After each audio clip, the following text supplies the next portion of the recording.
Cinema Classics is sponsored by WCBE 90.5 FM, Columbus, Ohio, and is produced by John DeSando and Johnny DiLoretto.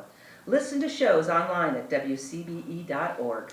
I'm John DeSando. And I'm Mindy Mcfann. And this is Cinema Classics. Sure enough is. And thank you for sitting in for Johnny. I am happy to do so. Boy, we do miss him, but yeah. You're a mighty fine substitute, Well, I would thank say. you kindly. Lucky me.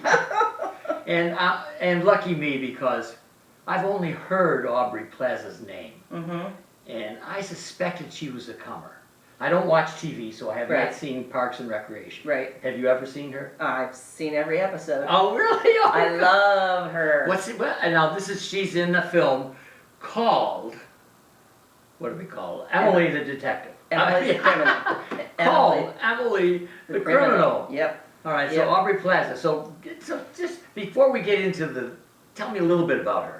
Well, I was thinking as I was watching the movie, she is kind of, to me, the today's Parker Posey. Okay. She has that kind of outsider, insider, like Parker Posey was the beginning of all the indie films, and she was the indie film girl and stuff. And Aubrey Plaza does a great job, even on the TV show, where she's like in there, but she's kind of special as far as her quirkiness. Yes. I mean, she's carried her quirkiness into other ones of her movies and stuff, and then she maintains that kind of distance that's really interesting. So let's talk about her after as we get into Double Take.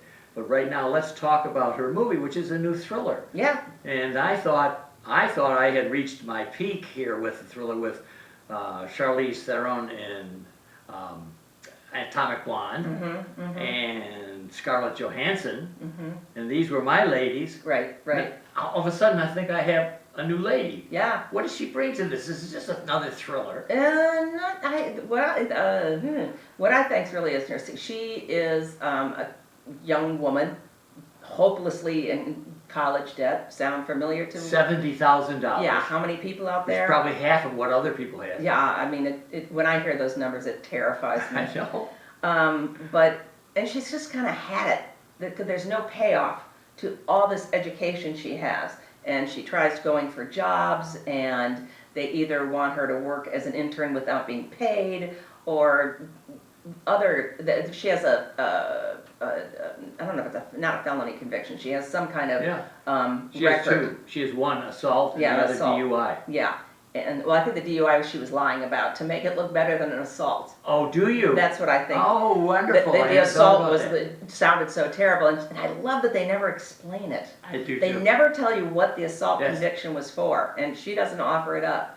But she wants to pay these loans off, and she just keeps running into people that are just going to use her more. And she's a talented, what'd you say, graphic designer. Yeah. And she, in fact, I think had a scholarship perhaps. So she had real promise until she dropped out. Yeah. So there are, and as you said, she's combative, and she's quirky, and she's sometimes tough to get along with. So you could see where she end up now doing food delivery. Yes. Yes, she's doing catering, which is what everybody ends up doing who can't get a job decent. I know, and you could see how talented, you just get a sense of how talented she is. Yeah, yeah.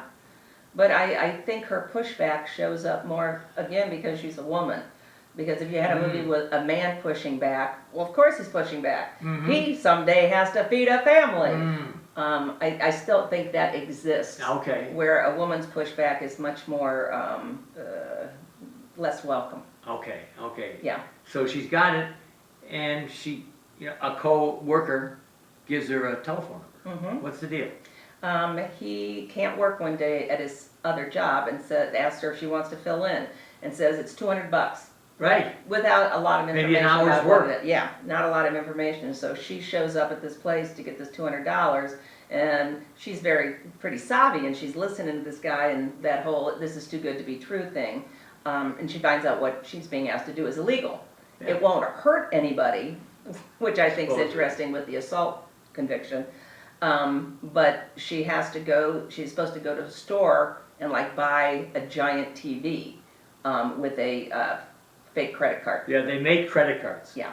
And then backgrounds and everything. Yep. Yeah. Yep. So she goes to the store, buys it, and then brings it back, and they resell it Yeah. on the black market. Yeah. That's my understanding. Yeah. Now, you know what I find so interesting about this film? Besides her, I find almost casual approach to something which has serious ramifications. And yet, at the same time, I wonder how well they have done to show you how a young person could get caught into this. Yeah, yeah, Like, well, it's just this. yes, Nobody's hurt. yes, And so I could see with $70,000 of debt yeah, and going nowhere in jobs, yep.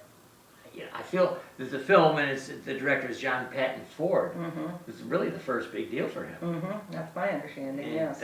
also for writing. So, did you have the same feeling? Yeah, I thought to myself, how much criminality is caused by anger and frustration, Yes. and just feeling that you can't make it better. I mean, I think it's when people compare an immigrant situation as opposed to a black person's situation. Well, you didn't have, bundle upon bundle. When you know if you work really hard, it's going to pay off. It's different than when you know Yes. you're going to work really hard and you're going to get screwed again. Oh, yeah. And I think that she has some of that anger where, what am I going to do? How am I ever going to get out of this mess? And so you're pissed at the system, you're pissed at the man, and so this is what you're going to do. So you're not only going to try to get yourself out of the situation, you're going to get back at the forces that be. Oh, excellent analysis. And I feel there are so many people, particularly young people, who had hopes of being advanced, and they're being blocked from doing it, to the point where they might have to turn to minor crime to do this. How about the first interview? Do you remember it? Yeah, the first one where she didn't get that job. Yeah, she's not taking people's crap, and everybody wants her to take their crap. Like that's what she's got to do. One of the themes of this is that you just cannot avoid your past. And they have the knowledge Yeah, that she's had this felony, yeah, and they want to hear about it. yeah. She just knows the way it's going to go. Yeah, and I thought it was so interesting they don't tell you what she did Yeah. or why she You did never it. find that out? No. Okay. So you never get to decide whether she's a quote-unquote good girl or bad girl. Right, yeah. Did some guy come after her Yeah. and she hit him? Yeah. Or did she, yeah. And you're reminding me of one of the things that I really like about this is that both Charlize and Scarlett are two that quickly come to mind of females, competent females. Both of them are competent in martial arts. She's apparently not. No. And she's also doing nothing she's doing is because of a man. Yeah, I like that. She's doing this of her own volition, Yeah, and she is the guy Yusuf, who she is working for. She does it in spite of him. Yes. She almost drags him with her. She's the one in charge. She's the one pushing the envelope, and I really like that. And just in martial arts, she has a stun gun. Yes. But that's all it. And you can feel the interactions when she's getting quote unquote violent with people. She's doing it like I would, not well. No, and then She doesn't have the skill set like of a ex-army whatever. and she has pepper spray, which she's able to use. But Yeah. again, as you said, a little bit awkwardly, but she got the job done. Yeah. And then box cutters. Yeah. No guns. No. I love this. My son was assaulted in South America with a stun gun. Quite effective. Yeah. I was, he got away okay, Right. but I was really impressed with that as a tool, Yeah. as a criminal tool. Yeah. Seems to me to be a desirable, unless it works wrong. I know it can really hurt some people. Yeah. It depends on who you do it to. Yeah. But what I took away from it is what she relied on 100% was just guts. Oh, right, yeah. And Just her wit. guts. Yeah. Yeah. Yeah. I mean, because the thriller side of this is that she's faced with some really pretty serious situations. As you could imagine, getting involved in something in the criminal underworld. Right. It's going to happen. More money involved. Yeah. And things like so that. she's got people who are going to go after her. Yeah. Yeah. Even when they're negotiating, even when they have money. Yeah. And I love the way she wouldn't let them bring her down on her price. Absolutely, these giant men. I know, and I mean- they want to give her 300. Yeah. When I was going to be 600. She says, no, she's leaving. No, and she gets in her car and she goes, and this is what I love about this actress. She has a deadpan seriousness. Absolutely, Always. yeah. And you have confidence in her ability, as Yusuf must have figured right away once he brought back the first sale, Mm-hmm, and he knew when he gave her more. mm-hmm. Yeah. By the way, Theo Rossi, what a charmer. Yeah, I thought he was lovely. I know. He didn't overplay it at all. No, Yeah, just well really. done. Yeah, well, yes. You know, you know there's going to be romance somewhere in something like this, but it didn't necessarily have to be with him. He's the boss, Yep, and he's not coming on to her. yep. No, there was no machismo inserted into this. I know. They let her be the strength. She was the testosterone in the movie, if I, you know. Oh, Mindy Mcfann.